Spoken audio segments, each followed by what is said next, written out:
Welcome back to my class of software construction. आज के lecture में हम एक और स्ट्रक्चरल डिज़ाइन पैटर्न के बारे में बात करेंगे जिसका नाम फ्लाईवेट पैटर्न है। स्टूडेंट्स, आप जानते हैं कि आपकी जो भी डिवाइस होती है उसके अंदर एक limited amount of RAM available होती है।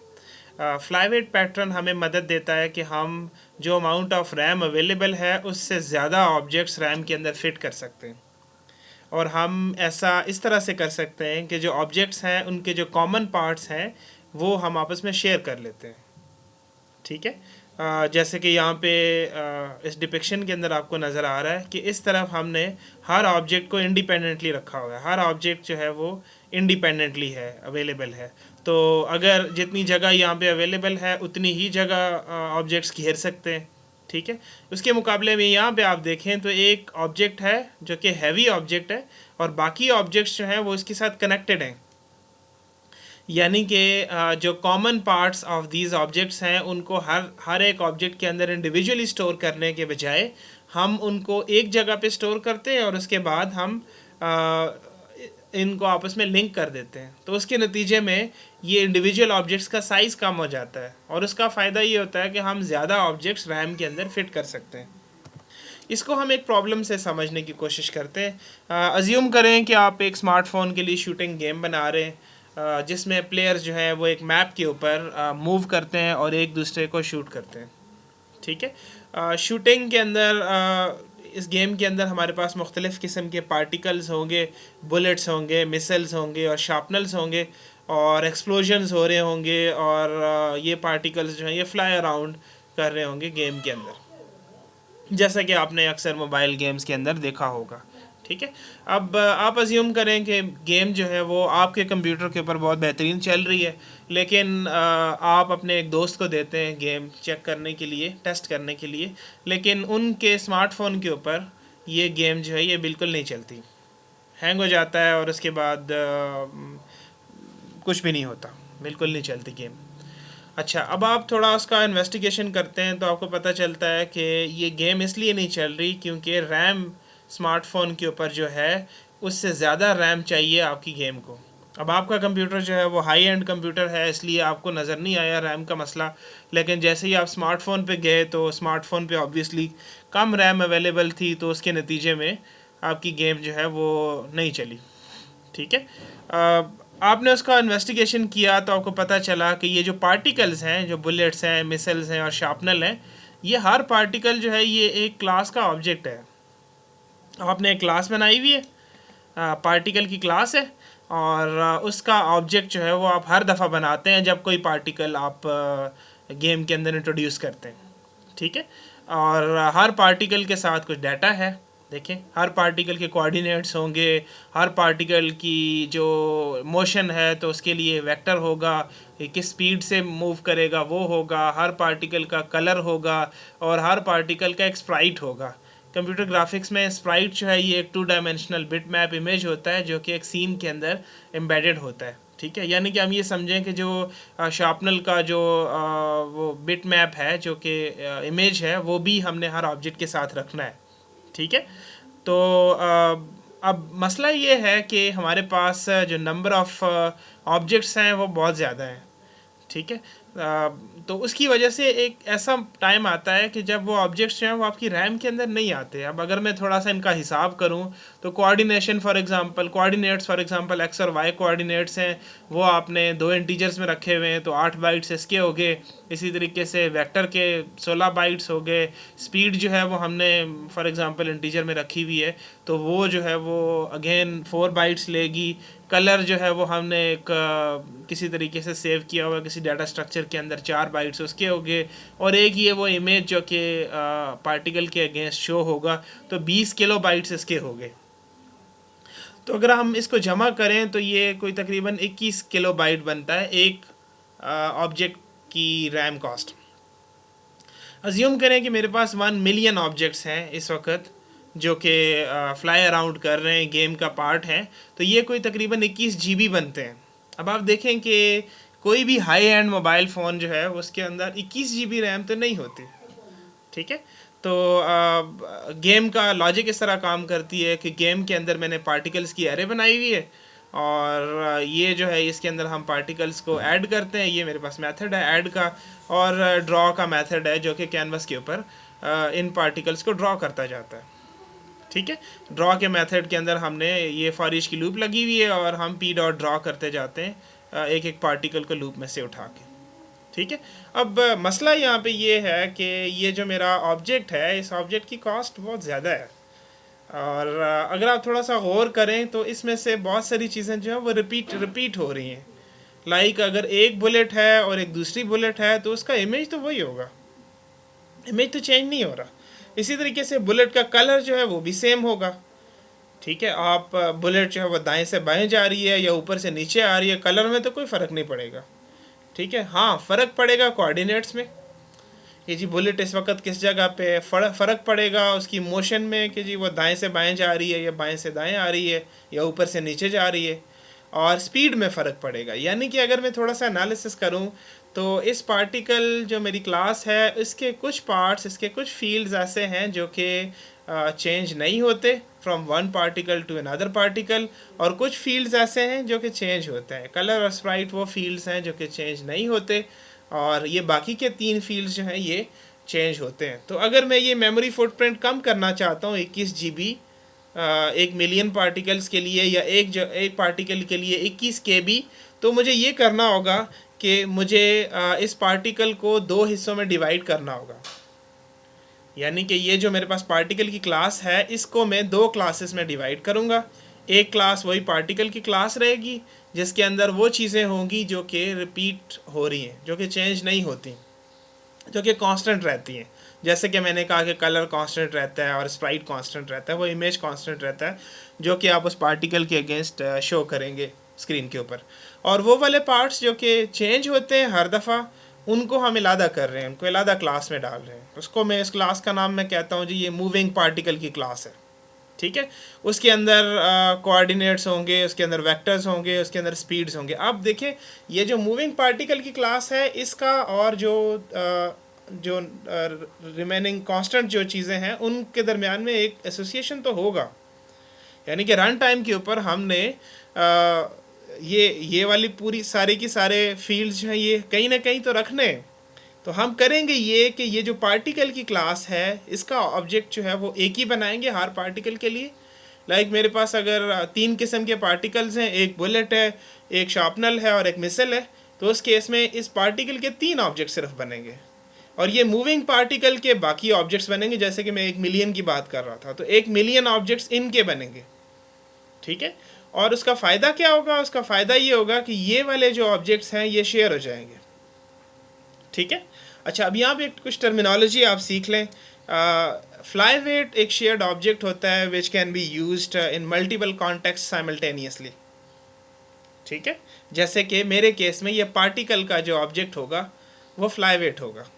ठीक है, उसको हम शेयर करेंगे मल्टीपल कॉन्टेक्स्ट में। यानी कि मैंने एक मिसल बनाया, अब वो मिसल जो है वो प्लेयर ए के लिए भी इस्तेमाल हो रहा है, प्लेयर बी के लिए भी इस्तेमाल हो रहा है, प्लेयर सी के लिए भी इस्तेमाल हो रहा है, और प्लेयर ए के पास जो है वो 10 मिसल्स हैं, प्लेयर बी के पास 500 मिसल्स हैं। तो ये हर एक जो मिसल का इंस्टेंस है उसके लिए ये पार्टिकल जो है इसका एक इंस्टेंस जो है ये शेयर होगा। यानी कि उसका कलर सेम होगा और उसकी स्प्राइट भी सेम होगी। सही है, तो हम एक ही ऑब्जेक्ट बनाएंगे और उस ऑब्जेक्ट के हम रेफरेंसेस रखते जाएंगे। सही, अच्छा अब ये जितने भी मिसल्स हैं हर एक के अपने कोऑर्डिनेट्स होंगे, हर एक के अपने वेक्टर्स होंगे, हर एक की अपनी स्पीड होगी। तो हम इंडिविजुअल ऑब्जेक्ट्स हम मूविंग पार्टिकल के बनाएंगे और उसमें हम उस पार्टिकल का जो कांस्टेंट पार्ट है उसका हम सिर्फ रेफरेंस रख लेंगे। ठीक है, तो ये जो पार्टिकल की क्लास है ये फ्लाईवेट क्लास है। यानी कि ये एक शेयर्ड ऑब्जेक्ट बनाएगी जिसको हम मल्टीपल कॉन्टेक्स्ट में साइमल्टेनियसली इस्तेमाल कर सकते हैं। ठीक है, फ्लाईवेट पैटर्न में टर्मिनोलॉजी इस्तेमाल होती है इंट्रिंसिक स्टेट। इंट्रिंसिक स्टेट का मतलब ये होता है कि किसी ऑब्जेक्ट की वो स्टेट इन्फॉर्मेशन जो कि कॉन्टेक्स्ट से इंडिपेंडेंट है। कॉन्टेक्स्ट क्या है? कॉन्टेक्स्ट ये है कि जो चीज़ें चेंज हो रही हैं उसको मैं कॉन्टेक्स्ट कह रहा हूँ। ठीक है, तो जो शेयरेबल इन्फॉर्मेशन है वो इंट्रिंसिक स्टेट है। यहाँ पे इस केस में, इस एग्जांपल में कलर और स्प्राइट जो है ये इंट्रिंसिक स्टेट है। इसकी आप पार्टिकल को अगर आप देखें तो इसकी एक स्टेट ऐसी है जो कि इंट्रिंसिक स्टेट है, जो कि चेंज नहीं हो रही, कलर और स्प्राइट। ठीक है, जो कि कांस्टेंट रह रही है। उसको हमने अलहदा किया और उसका एक हमने क्लास बना दी और उस क्लास को हमने कह दिया कि जी ये फ्लाई वेट क्लास है, इसके जो ऑब्जेक्ट्स बनेंगे वो फ्लाई वेट ऑब्जेक्ट्स होंगे। और फिर कुछ स्टेट ऐसी है जो कि चेंज हो रही है, ठीक है। तो इस स्टेट को हम सेव करने के लिए एक और क्लास बनाएंगे जिसको हम कहते हैं ये मूविंग पार्टिकल की क्लास है। और ये क्लास जो है ये एक ऐसी स्टेट को कंटेन कर रही है जो कि चेंज हो रही है, from context to context change हो रही है। प्लेयर 1 के पास पार्टिकल मिसल है तो उसके अंदर कोई और कोऑर्डिनेट्स होंगे, प्लेयर 2 के पास है तो वहाँ पे कोई और कोऑर्डिनेट्स होंगे, ठीक है, ओके। अच्छा, अब रन टाइम के ऊपर होगा क्या, होगा ये कि हमारे पास हर एक इंडिविजुअल पार्टिकल के लिए जो कि प्लेयर्स के पास हैं, मिसल्स हैं या शार्पनर हैं या बुलेट्स हैं, उनके लिए हम मूविंग पार्टिकल का एक ऑब्जेक्ट बनाएंगे। यानी कि अगर मेरे पास 1 मिलियन पार्टिकल्स हैं तो 1 मिलियन मूविंग पार्टिकल के ऑब्जेक्ट्स बनेंगे। अब जितनी टाइप्स ऑफ पार्टिकल्स हैं, जैसे मेरे पास 3 टाइप्स ऑफ पार्टिकल्स हैं, तो टाइप के लिए हर टाइप के लिए एक ऑब्जेक्ट बनेगा, ठीक है। तो वो पार्ट जो कि एक्सट्रिंसिक पार्ट है, जो कि म्यूटेबल पार्ट है, थोड़ी देर में मैं म्यूटेबिलिटी की बात करूँगा, जो कि चेंज हो रहा है, वो पार्ट जो है वो हम मल्टीपल टाइम्स बनाएंगे। और जो पार्ट चेंज नहीं हो रहा उसको एक ही दफ़ा बनाएंगे और उसको दरमियान में लिंक कर लेंगे, ठीक है, ओके। पार्टिकल डॉट मूव जब कॉल होगा तो हमारे पास ये कोऑर्डिनेट्स और वेक्टर और स्पीड आएगी, ठीक है। और उसमें से हम उसके नतीजे में हम हमारे पास ये रेफरेंस होगा मूविंग पार्टिकल के अंदर पार्टिकल का, तो हम यहाँ से इस पार्टिकल को दोबारा से ड्रॉ कर लेंगे, तो मेमोरी के अंदर ये एक ही दफ़ा लोड होगा, ठीक है। अच्छा, यानी कि हमारे पास जो गेम है उस गेम के अंदर पहले अगर अब यहाँ पे देखें तो पहले मेरे पास पार्टिकल की एक एरे थी, अभी अब थोड़ी देर पहले हम देख रहे थे पार्टिकल की एरे थी। तो उससे हमने अभी क्या कर दिया, हमने एक एरे बना दी पार्टिकल्स की जो कि एक्सट्रिंसिक स्टेट रख रहे, और एक एरे हमने बना दी मूविंग पार्टिकल्स की, ठीक है। यहाँ पे आप देखें मूविंग पार्टिकल्स के अंदर वो स्टेट है जो कि चेंज हो रही है और पार्टिकल के अंदर वो स्टेट है जो कि चेंज नहीं हो रही, सही है। अच्छा, अब ये गेम का काम है कि वो जब ऐड पार्टिकल का मेथड इसका कॉल होगा तो वो उसके कुछ पार्ट्स जो हैं वो ये पार्टिकल्स में सेव करेगी और कुछ पार्ट्स जो है ये मूविंग पार्टिकल के अंदर सेव करेगी, ठीक है। और जब वो गेम ड्रॉ करेगी तो उसके नतीजे में हम यहाँ से हम मूविंग पार्टिकल को ड्रॉ करेंगे जिसके अंदर फिर हमारे पास रेफरेंस होगा पार्टिकल का, तो ड्रॉ हो जाएगी, ठीक है। उसका फ़ायदा क्या होगा, उसका फ़ायदा ये होगा कि हमारी रैम कॉस्ट अगर आपको याद हो तो हमारे पास जो है वो जीबीज़ में रैम कॉस्ट थी, ठीक है। तो अभी हमने क्या किया कि हमने ये जो फ्लाई वेट है उसको अलहदा किया, तो उसकी वजह से ये जो आपको बुलेट नज़र आ रही है, इस बुलेट का जो ग्राफिक्स था ये हमने अलहदा किया और इसका कलर अलहदा किया, ठीक है।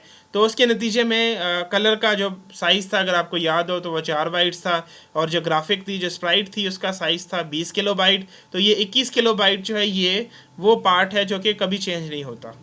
उसके बाद हमारे पास कोऑर्डिनेट्स, वेक्टर, स्पीड और पार्टिकल, ये वो पार्ट है जो कि चेंज हो रहा है। तो इसके हमारे पास 32 बाइट्स बन रहे हैं, सही। और अब हमारे पास हम अज्यूम करते हैं जी एक ही किस्म का पार्टिकल है, अगेन मेरे पास 1 मिलियन पार्टिकल्स बनाने, तो ये जो एक ही किस्म का पार्टिकल है ये तो एक ही दफ़ा बनेगा, तो ये 21 के भी एक दफ़ा ऐड होंगे, और ये बाकी के जो 32 बाइट्स हैं ये 1 मिलियन टाइम्स ऐड होंगे, तो टोटल मिला के रफली मेरे पास 32 MB बन रहा है स्पेस। तो आप देखें कि मैं जीबीज़ से अब मैं MBs में आ गया हूँ, और MBs भी बहुत थोड़े, ठीक है, 32 MB। और मैंने ये किया कि मैंने एक फ्लाई वेट बनाया जो कि वो वाले पार्ट्स हैं स्टेट के जो कि चेंज नहीं हो रहे, ठीक है, उनको मैंने अलहदा किया, और जो पार्ट्स चेंज हो रहे हैं उनको मैंने अलहदा कर दिया, सही। तो गेम के अंदर दोनों के इंस्टेंसेस बना दिए। अब ये गेम की जिम्मेदारी है कि वो इनके दरमियान में मैपिंग कैसे करेगी, यहाँ से एक पार्टिकल उठाएगी, यहाँ से एक मूविंग पार्टिकल उठाएगी और उनको जोड़ के यहाँ पे ड्रॉ कर देगी, ठीक हो गया। अच्छा, हम कहते हैं कि जी जो फ्लाई वेट है उसकी स्टेट चेंज नहीं होती, ठीक है। जो फ्लाई वेट है देखें यहाँ पे वो एक ही दफ़ा एक ही ऑब्जेक्ट उसका बनता है, तो फ्लाई वेट जो है उसको फिर म्यूटेबल भी होना चाहिए, उसका इम्यूटेबल भी होना चाहिए, सॉरी। म्यूटेबिलिटी का मतलब ये होता है कि अगर कोई ऑब्जेक्ट एक दफ़ा बन गया है तो वो बाद में चेंज होगा या नहीं होगा। आप जानते हैं कि जावा में स्ट्रिंग का ऑब्जेक्ट जो है वो इम्यूटेबल होता है, अगर एक दफ़ा बन गया है तो वो बाद में चेंज नहीं होता, हम एक नई स्ट्रिंग बनाते हैं हर दफ़ा अगर आप कोई स्ट्रिंग पे ऑपरेशन परफॉर्म कर रहे होते हैं। ठीक है, तो जिस ऑब्जेक्ट को आपने फ्लाई वेट कहा, जो कि मेरे केस में यहाँ पे पार्टिकल का की क्लास का ऑब्जेक्ट होगा, उसको इम्यूटेबल होना चाहिए। इम्यूटेबल का ये मतलब है कि जो जितने भी फील्ड्स हैं उनको एक ही दफ़ा कंस्ट्रक्टर के ज़रिए से इनिशलाइज किया जाए और उसके बाद कोई सेटर प्रोवाइड ना किया जाए। ठीक है, या कोई और पब्लिक फील्ड्स अवेलेबल ना हो कि बाहर से आप उसकी वैल्यू जो है वो सेट कर सकें। ठीक है, जैसे कि आप यहाँ पे देख रहे हैं कि पार्टिकल के अंदर हमारे पास कंस्ट्रक्टर है, एक कंस्ट्रक्टर है, और उसके बाद हमने कोई सेटर प्रोवाइड नहीं किया हुआ और इसके फील्ड्स भी प्राइवेट रखे हुए। ठीक है, एक और ट्रिक यहाँ पे होती है कि हम जो फ्लाई वेट्स हैं उनके लिए एक फैक्ट्री बना लेते हैं। यहाँ पे तो मेरे पास एक ही किस्म का फ्लाई वेट है ना, हम अज्यूम करें कि मेरे पास 3 किस्म के फ्लाई वेट्स हैं, तो हम क्या करेंगे, एक फैक्ट्री बना लेंगे। वो फैक्ट्री जो है वो pool of existing flyweight objects रखेगी अपने पास। जैसे ही आपको कोई नया फ्लाई वेट चाहिए तो आप फैक्ट्री से बात करेंगे, फैक्ट्री अपनी पूल के अंदर देखेगी कि क्या इस इंट्रिंसिक स्टेट के साथ कोई फ्लाई वेट एग्जिस्ट करता है। अगर एग्जिस्ट करता है तो वो रिटर्न कर दिया जाएगा, और अगर एग्जिस्ट नहीं करता तो उस इंट्रिंसिक स्टेट के लिए एक नया फ्लाई वेट बना के हम पूल के अंदर ऐड कर देंगे। ठीक है, और अगली दफ़ा जब कोई मांगेगा तो हम उसको वो वाला फ्लाई वेट जो है वो रिटर्न कर देंगे। तो यहाँ पे फैक्ट्री जो है ये 2 काम कर रही है, कि ये क्रिएशन का काम कर रही है, जैसा कि हम जानते हैं क्रिएशनल डिज़ाइन पैटर्न एक फैक्ट्री मेथड था। इसी तरीके से दूसरा काम ये कैशे का भी कर रही है फैक्ट्री। ठीक है, तो उसका हमें फ़ायदा ये हो रहा है कि जितने हमारे पास फ्लाई वेट्स हैं वो सारे एक ही दफ़ा, हर एक का एक ही दफ़ा ऑब्जेक्ट बनेगा, और हमारी मेमोरी का साइज़ जो है, मेमोरी कॉस्ट है वो कम होगी, रैम कॉस्ट कम होगी।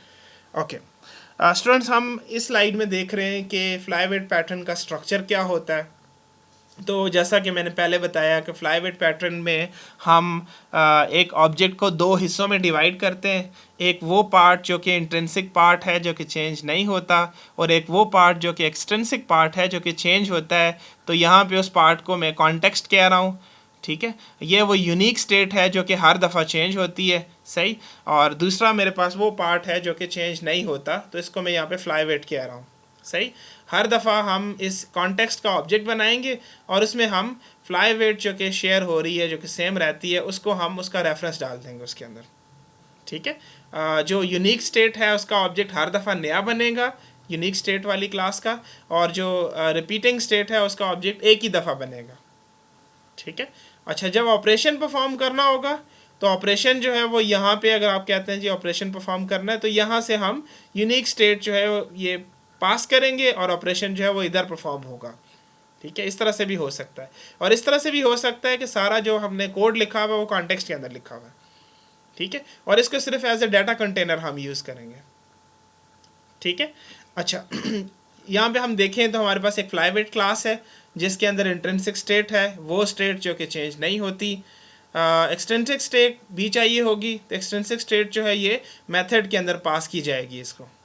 ठीक है, दूसरी हमारे पास कॉन्टेक्स्ट की क्लास है जिसके अंदर एक्सट्रिंसिक स्टेट हमने रखी हुई है, वो स्टेट जो कि यूनिक है, जो कि हर दफ़ा चेंज होती है। रन टाइम के ऊपर क्या होगा कि कॉन्टेक्स्ट प्लस फ्लाई वेट, एक स्टेट इसके अंदर सेव रखी हुई है, एक इसके अंदर, तो ये दोनों मिला के हमारे पास ओरिजिनल ऑब्जेक्ट बनता है जो पार्टिकल का ऑब्जेक्ट था जहाँ से हमने स्टार्ट किया था। ठीक है, अच्छा, उसके बाद हमारे पास एक फैक्ट्री की क्लास होगी जो मैं बता रहा था, जो कि 2 काम कर रही है। एक आपके पास ये गेट फ्लाई वेट का मेथड होगा जिसमें आप ये रिपीटिंग स्टेट प्रोवाइड करेंगे और वो चेक करेगा कि इस रिपीटिंग स्टेट के साथ मेरे पास कोई फ्लाई वेट है कैशे में। अगर है तो वो रिटर्न कर दिया जाएगा, और अगर नहीं है तो एक नया बना के रिटर्न कर दिया जाएगा और उसको कैशे के अंदर भी ऐड कर दिया जाएगा। ठीक है, तो फ्लाई वेट फैक्ट्री जो है ये क्रिएशन का काम भी कर रही है और साथ कैशे का काम भी कर रही है। ठीक है, क्लाइंट जो है वो एक्सटेंसिक स्टेट के साथ सिर्फ डील करेगा। ठीक है, क्लाइंट के पर्सपेक्टिव से फ्लाई वेट जो है ये एक टेम्पलेट ऑब्जेक्ट है जिसको हम रन टाइम के ऊपर कॉन्फ़िगर कर सकते हैं bye joining this one and this one. ठीक है, फैक्ट्री के बारे में मैंने बात कर दी कि ये प्रीवियसली क्रिएटेड फ्लाई वेट्स का के पूल के ऊपर लुक ओवर करती है, और अगर हमें कोई वहाँ से मिल जाता है तो ठीक है, नहीं मिलता तो हम नया बना के उसके अंदर ऐड कर देते हैं। ओके स्टूडेंट्स, ये एक होमवर्क है जो हम अभी करेंगे, कोड एग्जांपल है, सही। हमारे पास एक प्लॉट है, उस प्लॉट के अंदर हमने दरख्त लगाने हैं, एक फॉरेस्ट उगाना है। ठीक है। तो फॉरेस्ट के अंदर हमारे पास ट्रीज़ होंगे, हर ट्री का अपना इंफॉर्मेशन होगी, हर ट्री के अंदर हमारे पास उस ट्री का नाम होगा, उस ट्री का कोई और डाटा होगा, ठीक है। उसका कलर होगा ट्री का। इसी तरीके से ट्री का जो है वो एक्स और वाई कोऑर्डिनेट्स होंगे। अगर हम देखें कि हम एक ट्री का एक ही ऑब्जेक्ट बना लें, एक ही क्लास बना लें, तो हमारे पास अगेन वही प्रॉब्लम आएगा कि ये डाटा जो है नेम और ये ट्री अदर ट्री डाटा ये रिपीट हो रहा है, ये इंट्रिंसिक स्टेट है, तो ये बार बार आएगी, उसकी वजह से मेमोरी फुटप्रिंट ज़्यादा होगा। तो हमने क्या किया, इस ट्री को दो हिस्सों में डिवाइड कर दिया। ट्री की क्लास को, एक ट्री की क्लास हमने छोड़ी और एक हमने ट्री टाइप की क्लास बना ली। अब यहाँ पे ये जो ट्री टाइप की क्लास है ये फ्लाईवेट क्लास है, ये फ्लाईवेट क्लास है, ठीक है। इसको फैक्ट्री जो है एक पूल के अंदर रखेगी, सही। और हम फैक्ट्री को कहेंगे कि आपके पास इस नाम का और इस कलर का क्या कोई ट्री टाइप एग्जिस्ट करता है। तो अगर एग्जिस्ट करता है तो फैक्ट्री वो रिटर्न कर देगी अपनी कैशे से उठा के, और अगर नहीं एग्जिस्ट करता तो वो क्रिएट करके रिटर्न करेगी, सही। फॉरेस्ट की हम एक और क्लास बनाएंगे जिसके अंदर प्लांट ट्री का मेथड होगा। अब ये जो फॉरेस्ट की क्लास है ये रन टाइम के ऊपर कॉन्फ़िगर करेगी एक ट्री को, एक ऑब्जेक्ट इसका बना के और एक ऑब्जेक्ट फैक्ट्री से लेके, ठीक है। आइए हम इसको इक्लिप्स के अंदर इम्प्लीमेंट करते हैं। स्टूडेंट्स, इस क्लास डायग्राम के अंदर ये एक इनम है कलर की। हम जानते हैं कि इनम जो है वो एक ग्रुप ऑफ कांस्टेंट्स होता है। तो ये मैंने ऑलरेडी बना रखी है ये इनम, जिसके अंदर दो ही कलर्स होंगे, ग्रीन और ऑरेंज, ठीक है। उसके बाद आप देखें तो हमने ये एक ट्री टाइप की क्लास बनानी है जिसके अंदर दो फील्ड्स होंगे स्ट्रिंग के, एक नेम का और एक अदर ट्री डाटा का, ठीक है, ओके। और तीसरा फील्ड जो है कलर का होगा इस इनम का, सही है। तो ये मैं क्लास बनाता हूँ यहाँ पे, न्यू क्लास ट्री टाइप, और इसके अंदर हम रखेंगे जी private string name, private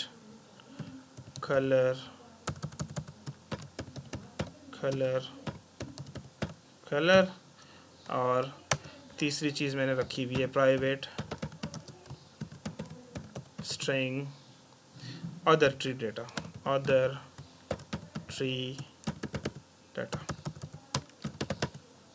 okay. ये हम जानते हैं कि ये हमारी फ्लाईवेट क्लास है। तो फ्लाईवेट क्लास के अंदर हमने सिर्फ कंस्ट्रक्टर बनाना होता है और हमने कोई सेटर नहीं रखना होता, और इसी तरीके से हमने जो फील्ड्स हैं उनको हमने प्राइवेट रखना होता है। तो मैं यहाँ पे एक कंस्ट्रक्टर बना लेता हूँ, यहाँ से मैं एक कंस्ट्रक्टर बना लेता हूँ जी, ठीक है। सारों के लिए कंस्ट्रक्टर बना दो, इस ऊपर की ज़रूरत नहीं है क्योंकि ये कहीं से इनहेरिट नहीं कर रही, सही हो गया। अच्छा, उसके बाद मैं इसके अंदर एक प्लांट का मेथड बनाना चाहता हूँ। आप देखें यहाँ पे प्लांट का मेथड है जिसके अंदर हम कोऑर्डिनेट्स पास करेंगे। तो बाकी की जो स्टेट है वो इसी के अंदर है, तो ये प्लांट हो जाएगा, सही। तो हम यहाँ पे एक कोऑर्डिनेट्स पास करेंगे, पब्लिक वॉइड प्लांट, और यहाँ पे हम एक x कोऑर्डिनेट पास करेंगे और एक y कोऑर्डिनेट हम पास करेंगे, ठीक है। तो हम ट्री को प्लांट कर देंगे। अच्छा, प्लांट के लिए मुझे यहाँ पे एक टू स्ट्रिंग मेथड चाहिए, थोड़ी देर में देखते हैं क्यों। तो मैं टू स्ट्रिंग मेथड जो है वो यहाँ पे जनरेट कर लेता हूँ। हम जानते हैं कि टू स्ट्रिंग मेथड के अंदर हम जो फील्ड्स होते हैं उन फील्ड्स का जो करंट वैल्यू होती है वो वैल्यूज़ हम रख लेते हैं, प्रिंट कर लेते हैं स्ट्रिंग में कन्वर्ट करने के लिए, ठीक है। तो प्लांट करने के लिए मैं कहूँगा जी system dot out dot print ln और this dot to string class is planted at, ठीक है। कहाँ पे हमने प्लांट किया, इसको हमने प्लांट किया जनाब इस एक्स वाई कोऑर्डिनेट के ऊपर जो हमें एज एन आर्गूमेंट मिला, ठीक है, प्लस वाई और प्लस, अब हम ब्रैकेट बंद कर देते हैं, ठीक हो गया। अब यहाँ पे आप समझें कि आपकी जो एक्सट्रिंसिक स्टेट है, वो स्टेट जो कि चेंज हो रही है, वो फ्लाईवेट के मेथड के अंदर एज एन आर्गूमेंट आ रही है।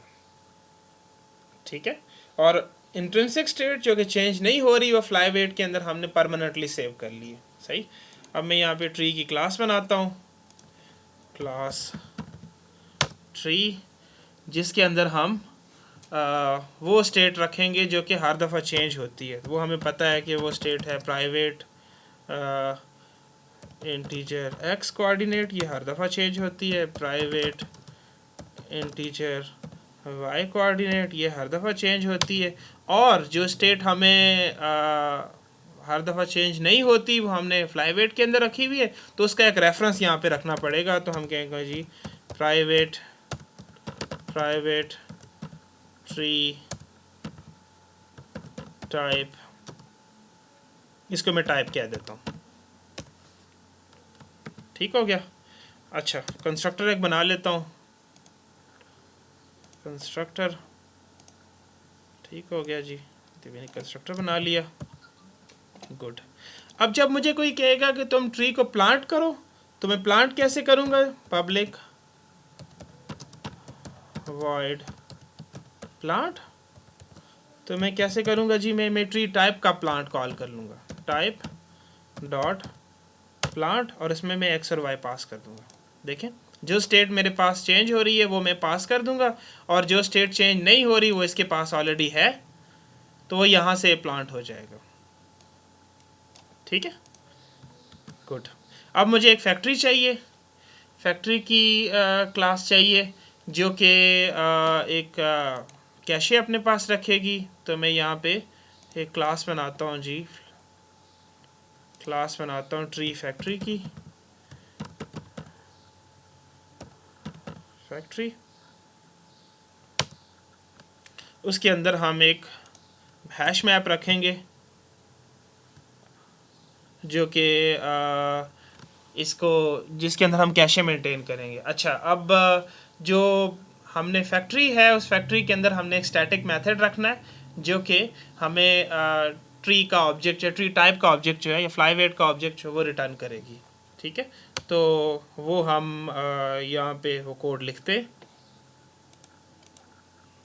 स्टूडेंट्स, मैंने फैक्ट्री की क्लास लिख ली है। फैक्ट्री की क्लास के अंदर ये एक स्टैटिक मेथड है जो कि नेम, कलर और अदर ट्री डाटा जो है ये रिसीव करता है, और चेक करता है कि क्या इस नाम का फ्लाईवेट मेरे पास एग्जिस्ट करता है मेरे हैश मैप के अंदर, मेरी कैशे के अंदर।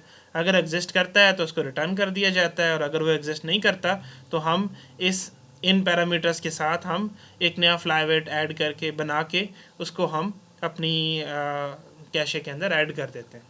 ठीक है, उसके बाद अगर आप देखें तो यहाँ पे मुझे एक फॉरेस्ट की क्लास भी चाहिए। फॉरेस्ट की क्लास जो है वो रन टाइम के ऊपर इन दोनों चीज़ों को मिला के, ट्री और ट्री टाइप को मिला के टेम्पलेट ऑब्जेक्ट जो है वो एक कन्फिगर करेगी, एक ऑब्जेक्ट, और फिर उसके बाद उसका प्लांट का मेथड कॉल करेगी। ठीक है, तो ये मेरे पास फॉरेस्ट की क्लास है। फॉरेस्ट की क्लास के अंदर मैंने एक लिस्ट रखी हुई है ट्रीज़ की, और जब मुझे कोई कहता है कि प्लांट फॉरेस्ट, तो उस वक्त मैं क्या करता हूँ कि मैं उन ट्रीज़ को मैं क्रिएट करके अपनी लिस्ट के अंदर ऐड कर देता हूँ। ऐसा करने के लिए मुझे फैक्ट्री की मदद चाहिए होती है। तो फैक्ट्री से सबसे पहले मैं फ्लाईवेट लेता हूँ इस नाम के साथ, इस कलर के साथ और इस डाटा के साथ, और उसके बाद मैं ऑब्जेक्ट्स बनाता जाता हूँ। ठीक है, ऑब्जेक्ट्स बना के उसके बाद मैं अपनी लिस्ट के अंदर ऐड करता जाता हूँ। ठीक है, तो जितनी दफ़ा प्लांट ट्री कॉल होगा उतनी दफ़ा ऑब्जेक्ट बनता जाएगा और वो मेरी लिस्ट के अंदर ऐड होता जाएगा। उसके बाद जब मैं कहूँगा ओके डिस्प्ले, तो उस वक्त में ये फॉर ईच की लूप लगी हुई है, तो हम इन सारे ट्रीज़ के ऊपर आइट्रेट करेंगे और वन बाय वन उनका प्लांट का मेथड कॉल करते जाएंगे। हम जानते हैं कि जब ये मेथड कॉल होगा तो इससे फिर ट्री टाइप का प्लांट का मेथड कॉल होगा। आप देखें, ट्री के प्लांट के मेथड से हम ट्री टाइप का प्लांट का मेथड कॉल करते हैं, जो कि ये एक स्टेटमेंट प्रिंट कर देता है कि so and so tree is planted at so and so location. ठीक है, ये मैंने एक डेमो की क्लास लिखी है, आप देखें। इसके अंदर मैंने एक रैंडम का मेथड बनाया हुआ है जो कि मिनिमम और मैक्सिमम में नंबर देता हूँ, तो उसमें से मुझे एक रैंडम नंबर जनरेट करके दे देता है मैथ डॉट रैंडम को इस्तेमाल करते हुए। ठीक है जी, ये वो इंटीजर में एक रैंडम नंबर मुझे जनरेट कर देता है। यहाँ पे मैंने कांस्टेंट डिक्लेयर किया है जी, प्लॉट का साइज़ जो है, मेरे प्लॉट का साइज़ 500 स्क्वायर मीटर है फॉर एग्जांपल। ठीक है, उसमें मैंने 1000 दरख्त प्लॉट में प्लांट करने हैं। सही। अच्छा, उसके बाद जो मेरे पास ट्री टाइप्स हैं वो दो किस्म की ट्रीज़ होंगे। ठीक है, एक समर ओक होगा और एक ऑटम ओक होगा। समर ओक का कलर जो है वो ग्रीन होगा और ऑटम ओक जो मैं प्लांट करूँगा उसका कलर मेरे पास ऑरेंज होगा। सही। फॉरेस्ट का मैं नया ऑब्जेक्ट बनाता हूँ और उसके बाद मैंने यहाँ पे एक लूप लगाई हुई है, ज़ीरो से लेके तो प्लांट ट्री, जो मेरे पास ये प्लांट ट्री हैं, trees to plant divided by tree type. ठीक है, तो 1000 डिवाइडेड बाय 2, तो ये 500 टाइम ये लूप चलेगी। सही। और हर दफ़ा वो क्या करेगी जी, 500 लगा देगी समर ओक और 500 जो है वो ऑटम ओक लगा देगी।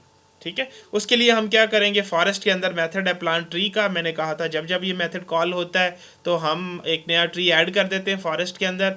तो उसके लिए हम ये रैंडम का मेथड कॉल करते हैं 0 और प्लॉट साइज़ के दरमियान, 0 और 500 के दरमियान। सही। और इसी तरीके से दोबारा फिर रैंडम कॉल करते हैं। ये एक्स और वाई कोऑर्डिनेट्स हैं जो हम रैंडमली जनरेट कर रहे हैं। ठीक है, और दूसरी चीज़ यहाँ पे ट्री का नाम होता है, तीसरी चीज़ इसका कलर है, और चौथी चीज़ उसका फर्दर अदर ट्री डाटा, जो अदर ट्री डाटा जो था वो मेरे पास ओक ट्री स्टब है। ठीक है, इसी तरीके से दूसरे केस में हमारे पास ये ऑटम ओक का ट्री स्टब है। ठीक है। अच्छा, ये लूप जब ख़त्म होगी तो मेरे पास 500 जो है वो समर ऑक लग जाएंगे, ऐड हो जाएंगे, और 500 ऑटम ऑक जो है वो ऐड हो जाएंगे मेरे फॉरेस्ट के अंदर। उसके बाद मैं फॉरेस्ट का डिस्प्ले का मेथड कॉल करूँगा तो ये इन टर्न उन लूप चलेगी और जितने मेरे पास मैं इस वक्त फॉरेस्ट के अंदर प्लांट्स हैं वो सारे डिस्प्ले हो जाएंगे।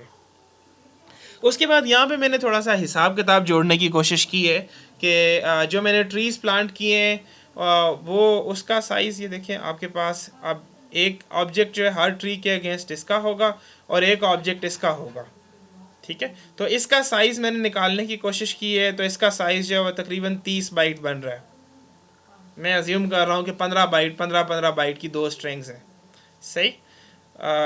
या मैं कहूँ जी, और इसके बाद ये कलर भी है, तो ये सारा मिला के तो मेरे पास ये तीन चीज़ों का, जो तीन फील्ड्स हैं उनका मेमोरी कॉस्ट मैं कहता हूँ कि 30 बाइट्स हैं। यहाँ पे दो इंटीजर्स हैं, बड़ा सीधा सीधा हिसाब है कि इसके 8 बाइट्स बन रहे हैं। ठीक है, तो अब मैं यहाँ पे काउंट करूँगा कि कितने अब मैंने ऑब्जेक्ट्स इसके बनाए रन टाइम पे और कितने ऑब्जेक्ट्स इसके बनाए और टोटल मेरी मेमोरी की कॉस्ट कितनी है। ठीक है। अच्छा, मैं इसको चलाता हूँ अभी, फिर हम देखते हैं कि क्या बनता है। ठीक, ये आप देखें कि ये 500 दफ़ा ऑटम ओक प्लांट हो रहा है और 500 दफ़ा जो है वो जो मेरा नॉर्मल ओक है वो प्लांट हो रहा है। ठीक है, टोटल मेरे पास 1000 ट्रीज़ हैं। मेमोरी यूसेज आप देखें, 1000 जो है वो ऑब्जेक्ट्स बनेंगे ट्री के, वो स्टेट जो कि हमेशा चेंज होती है, एक्स और वाई कोऑर्डिनेट्स, और सिर्फ दो ऑब्जेक्ट्स बनेंगे ट्री टाइप के। ठीक है, ऑटम ओक के लिए एक और समर ओक के लिए एक। ठीक, यानी कि 30 बाइट्स वाले दो ऑब्जेक्ट्स बनेंगे और 1000 बाइट्स वाले जो हैं वो 8 ऑब्जेक्ट्स बनेंगे। ठीक है, तो टोटल हमारे जो जो टोटल मेमोरी यूजेज है वो 7 KB है इंस्टेड ऑफ 37 KB। अगर मैं इस तरह से करता तो ये 37 KB जो है वो खर्च होनी थी। ठीक है, मैं अपनी स्लाइड पे वापस जाता हूँ। तो स्टूडेंट्स, आज के लेक्चर में हमने फ्लाईवेट पैटर्न के बारे में देखा कि फ्लाईवेट पैटर्न जो है ये मेमोरी फुटप्रिंट कम करने की कोशिश करता है। तो ये एक ऑप्टिमाइजेशन है कि अगर आपके पास ऑब्जेक्ट्स ऐसे हैं जो कि बेयरली फिट हो रहे हैं रैम के अंदर, तो आप फ्लाईवेट पैटर्न इस्तेमाल करके ऑब्जेक्ट्स की जो क्लास है उसके दो हिस्सों में डिवाइड करके वो वाले हिस्से जो कि चेंज नहीं होते, जिनको मैं इंट्रिंसिक स्टेट कहता हूँ, और उनको मैं फ्लाईवेट के अंदर रखता हूँ, और जो हिस्से चेंज होते हैं उसको हम कॉन्टेक्स्ट के अंदर रखते हैं, उसको एक्सट्रिंसिक स्टेट कहते हैं। ठीक है, तो ऐसा करके हमें ये फ़ायदा हो सकता है कि हम मेमोरी का फुटप्रिंट जो है वो कम कर सकते हैं। जैसे कि अभी एग्जांपल में हमने देखा कि मैं 37 KBs पे मैं ले आया था एज़ कम्पेयर टू बहुत ज़्यादा MBs में आ रहा था डाटा। इसी तरीके से वो जो एग्ज़ाम्पल मैंने दूसरी दिखाई थी गेम वाली, उसमें हम GBs से MBs में ले आए थे।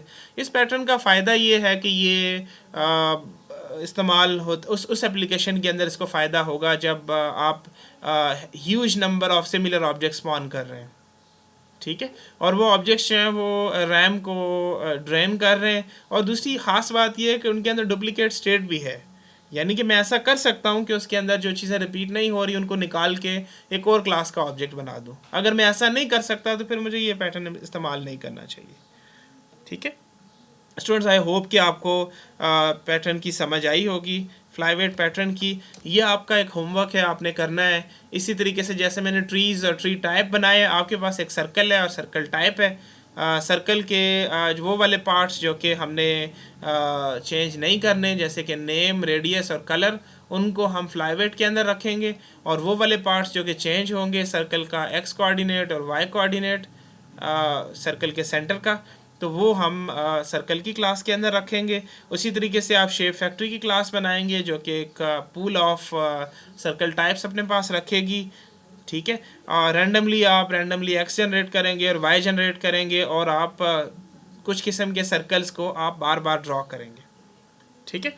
Thank you very much.